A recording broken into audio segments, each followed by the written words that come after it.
Madame, Monsieur, bonsoir. Vous êtes les bienvenus sur RTI2. Dans l'actualité de ce lundi, la lutte contre le paludisme.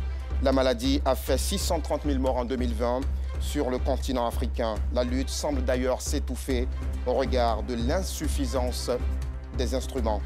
Des heurts ont éclaté en France hier soir après la proclamation des résultats du second tour de la présidentielle. Ils sont plusieurs centaines de Français à avoir protesté dans différentes villes contre la réélection d'Emmanuel Macron. Voilà pour le programme. Abidjan est présenté à tort ou à raison comme la plaque tournante de la cybercriminalité. Qu'elle soit avérée ou non, plusieurs initiatives pour renforcer la protection des données sont adoptées. Vous l'avez deviné, nous parlerons ce soir de cybersécurité avec Franck Kié, commissaire général du Cyber Africa Forum. La lutte contre le paludisme s'essouffle-t-elle? C'est la question que l'on se pose au regard de ces chiffres alarmants, 630 000 décès en 2020 et environ 240 millions de cas. Qu'est-ce qui justifie ces chiffres? Écoutez les explications de Mohamed Ouattara et Joël Gosset. Véritable fléau dans nos contrées avec plus de 94% de mortalité, surtout chez les enfants de 0 à 5 ans. Le paludisme reste la première cause de consultation dans nos centres de santé urbains. Pour les populations, l'accent doit être mis sur la sensibilisation. Pour éradiquer ce fléau, il faudrait qu'on puisse sensibiliser davantage et qu'on puisse même en exergue l'importance de ce fléau-là et que la négligence soit éradiquée. C'est surtout sur la négligence qu'on doit surtout insister. Si aujourd'hui les gens sont attaqués, c'est parce que généralement ils ne suivent pas ce que disent les médecins de dormir sur le moustiquaire imprégné. Donc c'est un peu ça la difficulté. Sinon chaque année il y a des distributions de moustiquaires gratuitement. Si la lutte contre le paludisme avance difficilement, c'est aussi en raison du manque de moustiquaires imprégnés, d'insecticides ou encore des traitements préventifs pour les femmes enceintes et les enfants. Et on va donner aux femmes enceintes un moustiquaire imprégné, la femme tombe sur le moustiquaire imprégné. Et après le deuxième trimestre, après la 16e semaine de grossesse, lorsqu'il y a le mouvement actif fétaux, lorsque la femme ressent que l'enfant commence à la poignée dans son ventre, elle sent le mouvement actif, elle peut prendre le TPI, le traitement préventif intermittent. Mais il y a deux cas. Lorsque la femme elle est séropositive, qu'elle est sous antirétroviraux, pas de TPI sur cette femme-là. Pour réduire le nombre de cas, Dr Yobois Brou-Bernard préconise des idées novatrices. Si nous innovons, comme je vous ai dit tout à l'heure, si nous mettons tout travail de concert avec les architectes pour mettre les grilles aux fenêtres, les grilles imprégnées à détamétrine, c'est ce qu'on appelle l'effet knockdown. C'est-à-dire que le moustique, c'est un barrage homme-vecteur. Le moustique, quand il va toucher la grille, c'est l'effet knockdown, elle tombe directement KO. Ça évite le contact entre l'homme et le vecteur. Et cette phase-là, elle est très bonne parce que ça sera le concert avec les architectes, les urbanistes. Et puis, nous allons aller plus loin avec donc, nos environnementalistes, trouver une molécule qui a une faible rémanence, qui permettra donc de lutter efficacement contre par la lutte antivectorielle sélective. Célébrée chaque 25 avril de l'année depuis 2001, la Journée mondiale de la lutte contre le paludisme a pour but de faire connaître et comprendre la maladie, surtout dans les zones endémiques, majoritairement de l'Afrique subsaharienne, où le taux de mortalité ne cesse de croître. C'est l'allégresse à la mutuelle des agents douaniers de Côte d'Ivoire. La mutuelle a annoncé à ses membres le remboursement du capital détenu jusque-là par une banque de la place. L'opération de remboursement concerne environ 4 530 agents. Joël Gosset. L'École nationale des douanes du plateau a accueilli l'Assemblée générale de la mutuelle des douaniers de Côte d'Ivoire, MUTSI. Les raisons de cette rencontre, les modalités de remboursement du capital des souscriptions du Fonds commun de placement de BNI.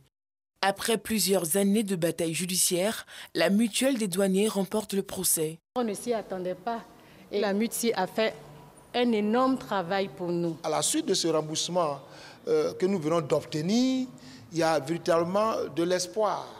Et donc, ça vient d'ailleurs même renforcer la confiance entre les agents des douanes et le conseil d'administration. C'est un sentiment de joie qui m'anime ce jour, de savoir que le dossier BNI Gestion ait trouvé un dénouement heureux.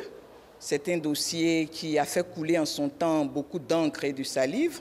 Donc vous conviendrez avec moi que c'est tous les mutualistes aujourd'hui qui sont heureux de savoir qu'ils seront remboursés. Un résultat et un travail d'équipe salué par le président de la mutuelle, le lieutenant-colonel Ousmane Sanogo. 4 ou 5 ans de bataille juridique et avec l'appui de la hiérarchie, notamment le ministre en charge du budget, également l'appui du ministère du directeur général des douanes, également et l'implication de beaucoup d'acteurs, nous sommes aujourd'hui au bout du tunnel, qui consacre la remise à la MULCI des chèques qui correspondent au montant des cotisations levées sur le compte des agents des douanes de MULCI. Pour dire que chaque adhérent devrait pouvoir recevoir le montant exact des cotisations qui ont été prélevées depuis 2014. C'est l'ensemble des efforts conjugués là qui a conduit à ces résultats-là. Le remboursement aux souscriptions a débuté ce mercredi 20 avril et prendra fin le vendredi 29 avril 2022. L'opération concerne 4 530 agents repartis comme suite. 634 retraités, 161 ayant droit de personnes décédées et 3 735 agents en activité. Le remboursement se fera par virement bancaire. La communauté musulmane de la commune d'Abobo a prié pour la paix et la cohésion sociale en Côte d'Ivoire. L'activité s'est déroulée dans la mosquée Adja Tening Coulibaly. À Sitandiara, Joël Gossé. Abobo, mosquée Adja Tening Coulibaly. Fidèles guides religieux élus et cadres d'Abobo, tous réunis pour prier pour la paix et la cohésion dans le pays. Cette cérémonie de prière et d'adoration s'est tenue en présence du ministre d'État, ministre de la Défense, Téné Brahima Ouattara. Les guides religieux ont invité les Ivoiriens à la paix et au vivre ensemble, gage de tout développement. Nous sommes très contents. Nous remercions Allah subhanahu wa ta'ala que ces événements se répètent de temps en temps. Chaque jour, nous on fait des prières pour le pays, pour la stabilité du pays et pour l'avancement du pays. Un moment d'adoration suivi d'une rupture collective organisée par la communauté musulmane de la dite mosquée. La rupture collective, ça renforce le lien fraternel et ça renforce l'entente entre les musulmans, les frères et sœurs. Donc je pense que l'islam même prêche tout ce qui peut nous mener à l'entente. Donc je pense que chaque fois qu'on fait les ruptures ensemble, ça crée une situation favorable entre les uns et les autres. La cérémonie a été marquée par des cantiques. Une histoire de résilience et un message d'espoir. Voilà comment Demba Diop définit sa nouvelle œuvre intitulée « Le jour montant ». L'auteur y donne les clés pour arriver à transcender ses souffrances et découvrir sa propre voie. Un message destiné aux jeunes d'Afrique. La dédicace s'est tenue à la Fondation Amadou Hampâté-Bâ. Reportage. Longue file d'attente à la Fondation Amadou Hampâté-Bâ. Tous s'empressent de découvrir les pages de la première œuvre littéraire de Demba Diop intitulée « Le jour montant ». Le titre de l'ouvrage a suffi pour susciter la présence des personnalités publiques et anonymes au lancement officiel. Le jour montant est un roman de 140 pages dans lequel Demba Diop traite diverses thématiques. Ce qu'on doit retenir de ça, c'est l'espoir. C'est qu'il ne faut jamais perdre espoir. L'importance de la persévérance, l'importance de la foi et puis surtout de croire en quelque chose pour transcender ses douleurs et ses souffrances. J'estime qu'à partir d'aujourd'hui, ce n'est plus mon livre. C'est le livre de ceux qui vont le lire. Avec ce nouveau roman, Demba Diop rejoint le cercle des écrivains investis dans la promotion des us et coutumes africaines. Une initiative bien accueillie par le public. C'est pour nous un immense honneur d'accueillir la première œuvre de Demba Diop. En venant à la Fondation Amadou Hampâté-Bâ, en plus de l'honneur qui lui est rendu, je pense que c'est une manière de lui dire que la bibliothèque africaine ne brûlera pas parce que la jeunesse a décidé de la perpétuer. Il faut le lire. Nous ne lisons pas suffisamment. Ce n'est pas un achat, c'est un investissement. L'UNESCO fait la promotion de la lecture. Le mois d'avril est dédié aux livres et à la lecture. Tout ceci participe du même objectif, encourager les enfants, les jeunes, les adultes à lire.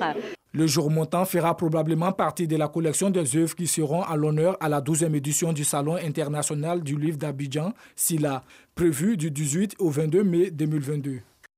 Ebola est de retour en République démocratique du Congo. C'est chez un enfant de 31 ans que le virus est réapparu. Il a présenté depuis le 5 avril 2022 les symptômes et a été admis dans un centre de traitement d'Ebola. L'étudiant de 31 ans est mort quelques temps après son admission, mais après avoir été en contact avec 74 autres personnes. C'est la troisième fois en 4 ans que le virus Ebola réapparaît dans la zone de l'Équateur, une zone présentée comme un important foyer d'Ebola. Le Soudan du Sud est à l'épreuve de conflits interethniques. 72 personnes sont mortes en cette semaine.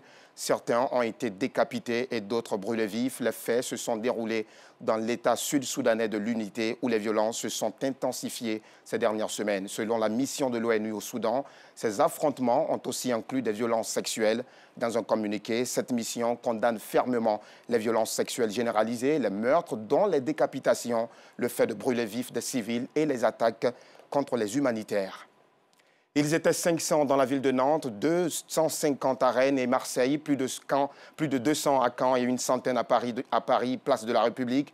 Les manifestants qui ont pris d'assaut plusieurs grandes villes de France quelques instants après l'annonce de la réélection d'Emmanuel Macron. Ils protestent tous contre la victoire du candidat réélu à un autre quinquennat à la tête de la France. Ces manifestations ont aussitôt viré à des heurts. À Lyon, un établissement de la Caisse d'épargne a été saccagé. Pour Emmanuel Macron, rappelons qu'Emmanuel Macron est arrivé hier en tête des résultats définitifs du second tour de la présidentielle française avec 58% des voix. C'est un pêcheur qui l'a découvert sur le rivage, l'impressionnante statue en bronze du dieu grec Apollon. Elle mesure 1,70 m et est estimée à 15 millions d'euros. Une statue peu islamique, certes, mais qui contraint le Hamas à garantir sa préservation. Après Shanghai, où la quasi-totalité des 25 millions d'habitants sont interdits de sortie depuis début avril, la ville de Pékin risque aussi de connaître le même sort. Une flambée des cas de Covid-19 est enregistrée dans la capitale chinoise. Les dépistages se font partout, en pleine rue, comme dans les supermarchés, pour identifier les cas positifs. Le nombre total de décès s'élève ce lundi à 51 personnes. Nous vous le disions en titre. Ce journal, nous parlerons également de la cybersécurité avec le commissaire général du Cyber Africa Forum, qui est bonsoir. Bonsoir, monsieur. Et justement, avec vous, comment on définit la cybersécurité?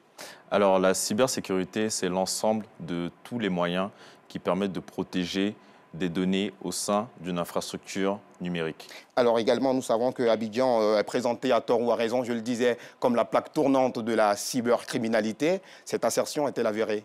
Alors, c'est vrai qu'au début des années 2000, la Côte d'Ivoire et Abidjan n'avaient peut-être pas forcément une très bonne réputation en matière de cybercriminalité. Toutefois, depuis plusieurs années, il y a un travail très important qui a été réalisé, notamment par la plateforme de lutte contre la cybercriminalité, afin de renforcer la cybersécurité dans notre pays. Les attaques évoluent de façon quotidienne et également les pirates font toujours preuve de plus de techniques innovantes justement dans leur sale manœuvre. Quelles sont les initiatives qui existent aujourd'hui pour renforcer la cybersécurité? Alors aujourd'hui en Côte d'Ivoire, il y a plusieurs initiatives qui existent pour renforcer la cybercriminalité. Comme je le disais tantôt tout à l'heure, il y a cette plateforme de lutte contre la cybercriminalité qui fait un travail remarquable et qui reçoit aujourd'hui à peu près 4500 à 5000 plaintes par an, dont la moitié sont résolues, qui est un des plus gros taux de résolution au monde.